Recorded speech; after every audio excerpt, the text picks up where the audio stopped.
मैं सहकारी सोसाइटी अधिनियम 2001 में संशोधन के लिए जो विचारार्थ लाया गया था, जिसमें 9 आदमियों ने अपनी अपनी बात अपने हिसाब से कही। कार्य करते समय विभाग में जो शिकायतें आती हैं, जो मुद्दे उठते हैं, जिनसे जनता परेशान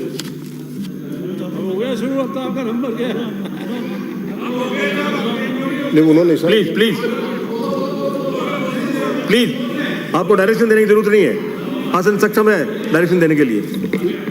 अध्यक्ष महोदय, मंत्री महोदय विराज आप एक बार। अध्यक्ष महोदय, आज सदन राजस्थान सहकारी संशोधन विधेयक 2023 पर चर्चा कर रहा है।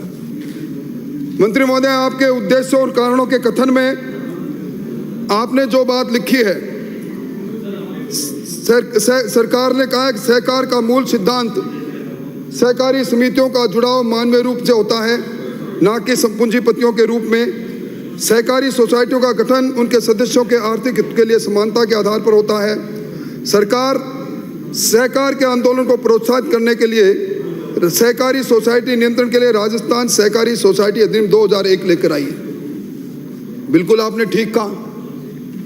और ये मुझसे पहले जितने भी लोगों ने इस सहकारी सोसाइटी संशोधन विधेयक 2023 पर चर्चा करते हुए अपनी बात कही, आपके विभाग की बात कही, सहकार के आंदोलन में जिस प्रकार का भ्रष्टाचार घुसा उसकी बात कही, चुनाव में अनियमितता की बात कही।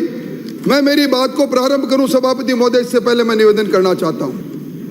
यह हमें स्वीकार करना पड़ेगा कि सहकार के क्षेत्र में, कोऑपरेटिव मूवमेंट में राजस्थान जिन ऊंचाइयों पर जाना चाहिए था, राजस्थान उन ऊंचाइयों पर पहुंच नहीं पाया। ये अकेले आपकी बात नहीं है, सत्ता में हम भी रहे, आप भी रहे, पर हमें स्वीकार करना चाहिए। आज सभापति महोदय, जब गुजरात की बात चलती है, गुजरात के जीडीपी के अंदर सहकार और सहकारिता का 7.8% योगदान जीडीपी में आ जाता है। गुजरात का अमूल गुजरात से निकलकर दुनिया के कोने कोने में पहुंच जाता है। हमें आत्मविलोचन करना पड़ेगा कि हमारा ये सहकार का क्षेत्र इस हालात में क्यों है। और मैं आपको सेक्शन के आधार पर बात करूं, उससे पहले मैं निवेदन करना चाहूंगा, ये जो आप इस सहकारी आंदोलन और सहकारिता को मजबूत करने की बात कर रहे हैं, 2001 के उस एक्ट की बात कर रहे हैं जिसने सहकार के क्षेत्र में एक परिवर्तन के साथ नया कानून आया था, तो क्या ये कानून आपको ये कहता है कि जब यहाँ इस कानून के अंतर्गत चुनाव कराने वाले अधिकारी अलग से इंडिपेंडेंट बॉडी बना दी, 1-1 साल तक चुनाव करवाएंगे अपने? जीएसएस से लेकर कोऑपरेटिव सेंट्रल कोऑपरेटिव बैंक और अपेक्स बैंक तक ये सफर कितना होगा मंत्री जी, और क्यों हो रहा है? इसलिए मैं आपसे कहूंगा कम से कम इस पर विचार करें। आप मूल रूप से इस राजस्थान सहकारी सोसाइटी अधिनियम 2001 की धारा 31 की उपधारा 1 में जो विद्यमान प्रंतुक है, उसके पश्चात एक नए प्रंतुक को जोड़ने के लिए संशोधन लेकर आए। और आप एक दूसरा संशोधन इसी राजस्थान सहकारी सोसाइटी अधिनियम 2001 की धारा 31 के उपधारा 2 को आप नए सिरे से रिप्लेस कर रहे हैं, नए सिरे से लिख रहे हैं। और इसी धारा 31 की उपधारा 3 को भी आप नए सिरे से रिप्लेस करने का प्रस्ताव लेकर आए हैं। और राजस्थान सहकारी सोसाइटी अधिनियम 2001 की मूल धारा 63 में उपधारा 3 को हटाने का प्रस्ताव संशोधन के माध्यम से लेकर आए हैं। और धारा 122A में खंड ई के बाद जो खंड एफ था, उसमें पुराना खंड, क्योंकि इसका नोमेनकल्चर बदल गया, इसलिए जी अपने आप या उसका लेकर आए। अब जो आप लेकर संशोधन आए हैं सभापति महोदय, पहला संशोधन मंत्री महोदय आप लेकर आए हैं इस राजस्थान सहकारी सोसाइटी अधिनियम 2001 की धारा 31 में। उस संशोधन के पीछे आपका हेतु क्या है? जो सहकारी संस्थाओं में ऑडिट होता है, सहकारी संस्थाओं में जांच का अधिकार है, सहकारी संस्थाओं में जो निरीक्षण का अधिकार है, आप इस अधिकार को इस प्रंतुक के माध्यम से कोऑपरेटिव सोसाइटी के रजिस्ट्रार या उसके द्वारा ऑथोराइज व्यक्ति को देना चाहते हैं।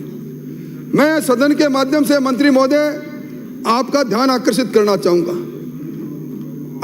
आई may be wrong, I wanted to be wrong, मुझे आप करेक्ट भी करना। ये जो सहकारी अधिनियम 2001 है, इसकी धारा 55 आप लिख रहे हैं चाहे, उसमें रजिस्ट्रार कोऑपरेटिव सोसाइटी को किसी भी सोसाइटी के लेखों को ऑडिट करने का अधिकार नियत है। धारा 55 उसमें रजिस्ट्रार कोऑपरेटिव सोसाइटी या उसके ऑथराइज व्यक्ति को किसी भी सोसाइटी का जांच करने का अधिकार है। और धारा 55A उसमें आपके निरीक्षण का अधिकार है। यह अधिकार पहले से आपके इस मूल एक्ट में है, तो आप ये नया प्रंतुक जोड़ के क्या कहना चाहते हो, क्या मेरी समझ में नहीं आया। मंत्री जी आप उत्तर दें तो मेरा ज्ञान का वर्धन कर देना, ताकि मैं वापस जाके पढ़ूं तो सही कि मैं कुछ गलत पढ़कर तो नहीं आ गया।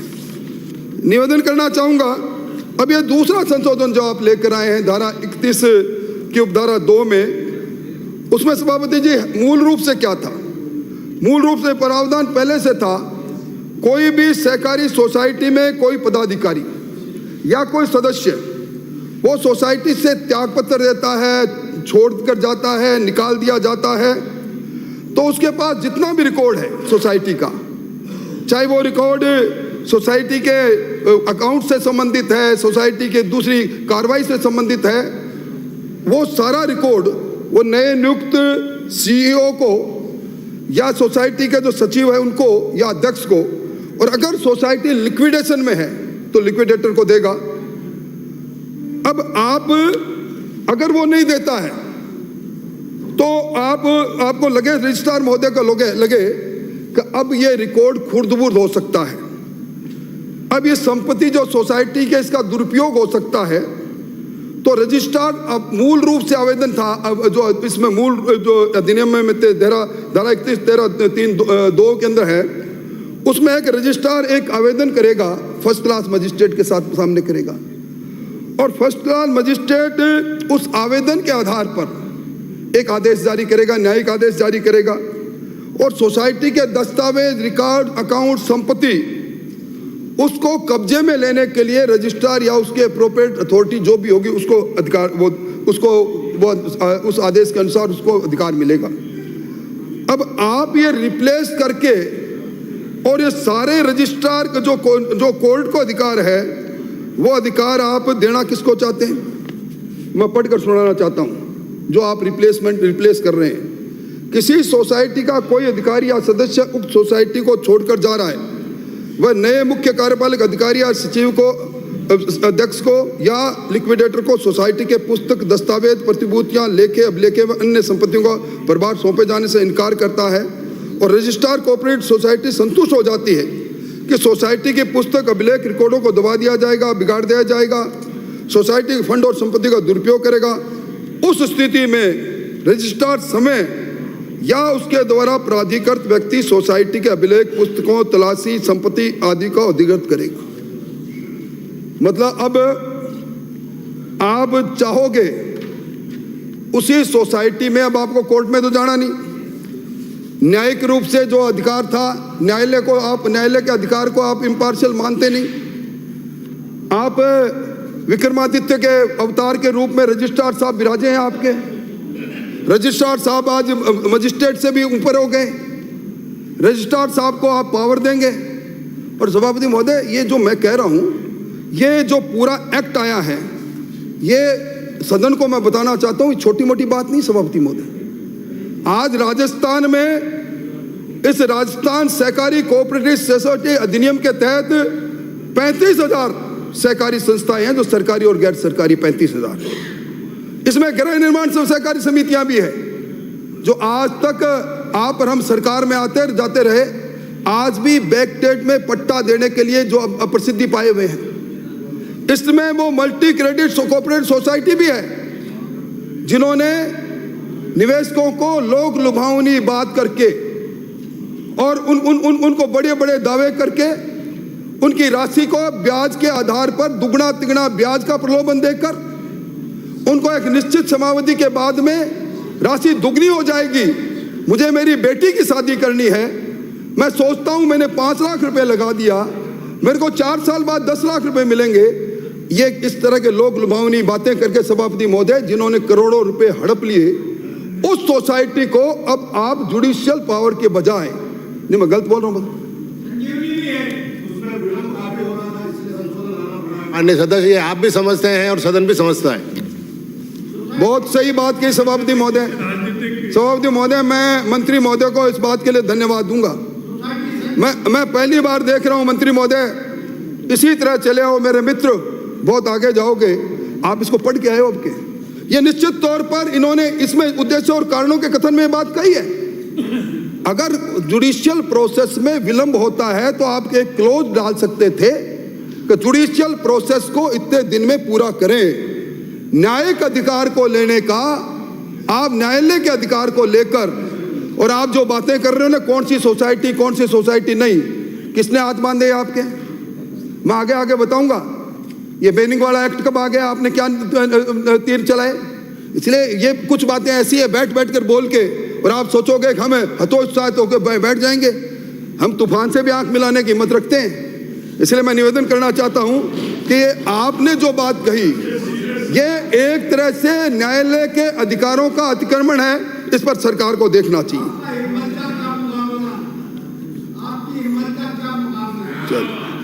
आप मुझसे प्रभावित है ना?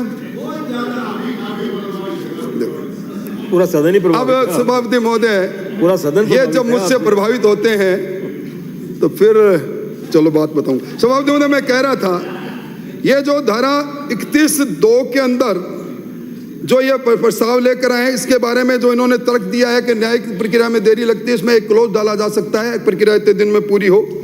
और मैं समझता हूं कि ये इस सारे काम को आपको बड़ी तसल्ली से देखना चाहिए। और आज मैंने जो कहा ना कि ये छोटा मोटा एक्ट नहीं है, संशोधन नहीं है, ये माननीय सदस्यों को समझ लेना चाहिए कि ये आज जिस प्रकार की मल्टी क्रेडिट और कोऑपरेटिव सोसाइटीज आए हैं, और मैं अभी पढ़ रहा था सहकारिता विभाग में प्रमुख सचिव महोदय का मैं बयान पढ़ रहा था। इन्होंने विजिलेंस कमेटी की एक बैठक ले रही थी महोदया, और इन्होंने कहा सहकार पोर्टल पर मल्टी क्रेडिट कोऑपरेटिव सोसाइटी, मैं इसलिए कह रहा हूं कि इसलिए जरूरी है इसमें जुडिशियल इंटरवेंशन, उस पर 1 लाख शिकायतें दर्ज हुई है, 1 लाख, और उसमें 1 लाख करोड़ से ज्यादा की गाड़ी कमाई गमा चुके 20,000 से ज्यादा लोगों ने अपनी कंप्लेंट दर्ज कराई है। और सभापति महोदय, ये जो banning of irregulated deposit scheme act आया 2019 में, सभापति, पूरे देश में इस प्रकार का मामला चला। दुनिया के सबसे लोकप्रिय नेता नरेंद्र मोदी जी ने इस हिंदुस्तान में, जिसको हिंदुस्तान का चाणक्य कहा जाता है, जिन्होंने कांग्रेस को बेड़ियों से मुक्त कर दिया, उनको इसका मंत्री इसलिए बनाया, सहकारिता मंत्री अमित शाह साहब को। और इसीलिए एक्ट लेकर आए, banning of irregular deposit scheme 2013। क्या लेना देना नरेंद्र मोदी का, क्या बेड़ियों से मतलब है? सहकारिता पे बात करो ना आप। सभापति महोदय, अभी इन्होंने कहा कि अगर आप मेरी नहीं सुनोगे तो मैं कहां जाऊंगा, ये उसका उपाय ढूंढ रहे हैं। मोदी जी सुन लेंगे तो ये कहां जाएंगे वो तय कर लेंगे। सभापति महोदय, मैंने कहा था ना, जब बचपन में ऐसे दोस्त पाले हो ना, मैं सभापति महोदय, तो इस उम्र के इस पड़ाव पर दुश्मन की कतई आवश्यकता नहीं है। ये हमारी पुरानी मोहब्बत बोल रही है। मेरे से कौन प्रभावित है? आपके मित्रों के अलावा सभी प्रभावित हैं आपसे। तो सभापति महोदय, मैं ये कह रहा था, पुरानी बात को भी छोड़ दे, मैं अगले एक्ट के उसमें 2031(3) की बात करूं। उससे पहले मंत्री महोदय, ये जो नेक्सा ग्रीन है, बड़ी बातें अपने करते हैं ना, लक्ष्मणगढ़ की हैं, आपके सामने बैठे वाले महानुभाव की। इसके अंदर ये सारे एक्स आर्मी पर्सन, मेरे इलाके के लोग, सिक्कर के लोग, झुंझुनू के लोग और जयपुर के लोग आ गए। कम से कम इनको गुजरात में दलोरा सिटी का संपत्ति बना दिखा के सभापति महोदय आपसे मिले थे। कुछ तो न्याय करो। और ये जो दूसरा संशोधन आप लेकर आए हैं, ये जो धारा 31(3) में जो पहले प्रावधान क्या था, मैं पढ़कर सुना रहा हूं। किसी सोसाइटी के द्वारा हेराफेरी की जाने पर रजिस्ट्रार कोऑपरेटिव सोसाइटी या उसका प्राधिकृत अधिकारी न्यायिक मजिस्ट्रेट के सम्मुख आवेदन करने पर न्यायालय के संतुष्टि के उपरांत वो पुलिस अधिकारी जो उपनिरीक्षक पद से नीचे का नहीं होगा, न्यायालय तय करेगा, उनको आदेश देगा, तो वारंट जारी करके सोसाइटी के रिकॉर्ड संपत्ति को कब्जे में लेने के लिए ऑथराइज कर देगा। न्यायालय के आदेश पर कब्जे में ली गई संपत्ति न्यायालय जो है वो अभिलेख संपत्ति रजिस्ट्रार द्वारा प्राधिकृत व्यक्ति को सौंप देगा। यानी इस 2003 के अंदर पहले ये प्रावधान था, और अब आप प्रस्ताव लेकर आए हैं कि इस अब क्रेडिट सोसाइटी कोऑपरेटिव सोसाइटी के पुस्तकों के संबंध में कब्जा लेने के लिए सीआरपीसी 1973 के प्रावधान लागू हो गए। सभापति महोदय, मैंने वो प्रावधान पढ़े और मैं प्रावधान सीआरपीसी में सभापति महोदय जो सेक्शन 91 और से 105 तक तलाशी जब्ती की प्रक्रिया संबंधी वारंट जारी करने का है, इसके अंदर भी न्यायालय में जाना पड़ेगा। मैं समझ में नहीं आया मेरे कि आप एक तरफ कह रहे पुराना आपके पास न्यायालय में जाना कतार सीआरपीसी के प्रोविजन, जिस प्रोविजन को आपने इस अमेंडमेंट के अंदर लिखा है सीआरपीसी 73 के प्रोविजन के अनुसार आगे कार्रवाई, उसमें जो आप जाओगे कहाँ सीआरपीसी में आपको सेक्शन 91 से 105 में जाएंगे, उसको जरा पढ़ लो। मतलब किस उद्देश्य से क्या करने जा रहे हो आप, मेरी समझ के परे की बात है सभापति महोदय। और सभापति महोदय, ये जो एक सेक्शन में लेकर आए हैं धारा 63 में एक सेक्शन 3 है, उसको डिलीट कर रहे हैं। वो धारा सेक्शन का 63(3) क्या है सभापति महोदय कि सोसाइटी अधिनियम 2001 में सेक्शन 61 में सहकारी सोसाइटी के समापन का प्रावधान है, एक पूरी प्रक्रिया है, और समापन के आदेश की अपील का प्रावधान है 104 में, और 104 में यह प्रोविजन है कि जब तक अपील लंबित रहेगी, जब तक फैसला नहीं होगा तब तक अपील लंबित रहेगी। अब ये सेक्शन 63(3) को डिलीट कर देंगे तो फिर 104 को भी साथ में डिलीट करते आप सेक्शन 63(3) के निकलते ही वो सोसाइटी जिसका समापन आपको करना चाहते हो, आप उसको लिक्विडेट करना चाहते हो, जिसको असीमित अधिकार देना चाहते हो, अपील का अधिकार तो स्वतः ही खत्म हो जाएगा। मैं समझता हूं कि कुछ बुनियादी बातें इसको आप देखते तो जरा ठीक था। धारा 104 में अपील के लंबित रहते हुए 63 में कोई समापन जो सरकार द्वारा नियुक्त किया जाएगा उसमें होगा क्या? सभापति महोदय, दोनों को डिलीट करने का प्रस्ताव लाते, ये तो सारे के सारे अधिकार जो न्यायिक अधिकार हैं उनको किसी न किसी तरह छोटा करने का काम कर रहे हैं, और मैं समझता हूँ इस पर आपको निश्चित तौर पर सोचना चाहिए। और ये जो सेक्शन आपको मैंने पहले भी कहा कि अगर आपको वास्तव में इन कोऑपरेटिव सोसाइटी के बारे में कुछ भला करना है तो आपको मालूम है ना, ये जो अपनी कंपनीज एक्ट है इसमें सभापति महोदय रजिस्ट्रार ऑफ कंपनीज को 31 जुलाई तक कह दिया, ऑडिट 31 जुलाई को नहीं हुई, कंपनी स्वतः ही डिलीट हो जाती है उस लिस्ट से। और इसी तरह दो कंपनीज जो सोसाइटी एक्ट में 2000 जो आपका 122A है, सोसाइटी एक्ट 2001 का जो सेक्शन 122(1) है, जिसमें आपको दस्तावेज और रिकॉर्ड जमा कराने की अनिवार्यता मैंडेटरी, इसमें सेल शब्द जोड़ दो, अपने आप सारी बात की सुविधा हो जाएगी। इसलिए मैं निवेदन करना चाहता हूं कि आप जो लेकर आए हैं सहकारिता आंदोलन को कमजोर करने का चस्पा तो आप पर लोगों ने लगा ही दिया, और इसके मैं समझता हूं मंत्री महोदय इसकी आवश्यकता ही नहीं थी। सारे प्रोविजन पहले से विद्यमान थे। मैं समझ आपकी शायद परीक्षा लेना चाहते थे, इन्होंने सोचा चलो देखें कोऑपरेटिव मिनिस्टर, अरे मैं तो आपके सहकार से खुद परिचित हूँ, आप जैसा सहकार व्यक्ति कौन हो सकता है, आज तक सब लोगों को साथ लेकर आप चले हो। इसलिए सभापति महोदय मैं नहीं समझता कि ये इस प्रकार के कानून से कोई सहकारी आंदोलन में फर्क पड़ने वाला होगा। ये एक तरह से नखहीन दंतहीन कानून लेकर आ रहे हैं, और अगर कानून लेकर आते तो ये जो बैनिंग एक्ट आया था, banning of irregular deposit scheme act 2019, इसके में डेजिग्नेटेड कोड तो बना देते आप। लंबी बात कर रहे थे ना आपने बड़ी मुश्किल से तो इसके रूल्स बनाए। डेजिग्नेटेड कोड की बात कल भी कह रहा, मैं मंत्री महोदय को भी कह रहा था, क्यों नहीं बनाया जी? क्या हेतु आपका, क्या करना चाहते हो आप? क्या राजस्थान के अंदर लगातार इस तरह multi state credit cooperative society Rajasthan के निवेशकों को लूटते रहे? आपने एक की संपत्ति सेक्शन 14 में जब्त की तो मुझे बताएं, आपको अधिकार दिया है, केंद्र का कानून है। भारत सरकार को है कि मल्टी स्टेट बनने के बाद उन्होंने क्या किया अभी तक? आप उसके मामले में बोलते हैं, उन्होंने क्या किया अभी तक? सभापति महोदय, ये मंत्री महोदय को इसीलिए मैं कह रहा हूँ ये आपके पीछे बैठे हुए लोग आपकी परफॉर्मेंस से जलते हैं, क्योंकि बहुत बड़ी तरकीब से इन दोनों महानुभावों को मैं इधर देखा करता था मटक के, अब इनको चटका के उधर बैठा दिया था, अब आपसे जलते हैं। मैं इसलिए कह रहा था कि ये जो बैनिंग एक्ट है, banning of irregular deposit scheme act 2019, ये आपने अंगीकार कर लिया है। ये बेसिकली टीस निकाल रहे हैं। ये लड़ाई कोऑपरेटिव की बात नहीं है, ये शेखावत सभापति वर्सेस महोदय, राठौड़ है। मैंने अब कहा करें ना- क्या उसका बताओ। मैंने कहा ना, मैं समझता हूँ ये रघु जी ये कहीं पे निगाहें कहीं पे निशाना, पुरानी आदत छोड़ दो मित्र। हे मित्र, जरा अपने पुराने मित्रों पर मत करो। सभापति महोदय, ये बैनिंग एक्ट है, इसके रूल्स यहाँ राजस्थान ने स्वीकार किया इस एक्ट को, उसके तहत मैं मांग करता हूँ डेजिग्नेटेड कोर्ट बनाए और जिन लोगों ने राजस्थान को लूटा उनकी संपत्ति जब्त करे, और ये जो खोटा कानून लेकर आए संशोधन कानून, इसको जनमत जानने के लिए प्रचारित करें। प्रभारी मंत्री। माननीय सभापति महोदय, राजस्थान सोसाइटी संशोधन विधेयक 2023 के संदर्भ में अभी चर्चा हो रही थी और प्रतिपक्ष के नेता महोदय ने बहुत ही जोरदार तरीके से इसका विरोध करने का प्रयास भी किया, लेकिन अंतिम में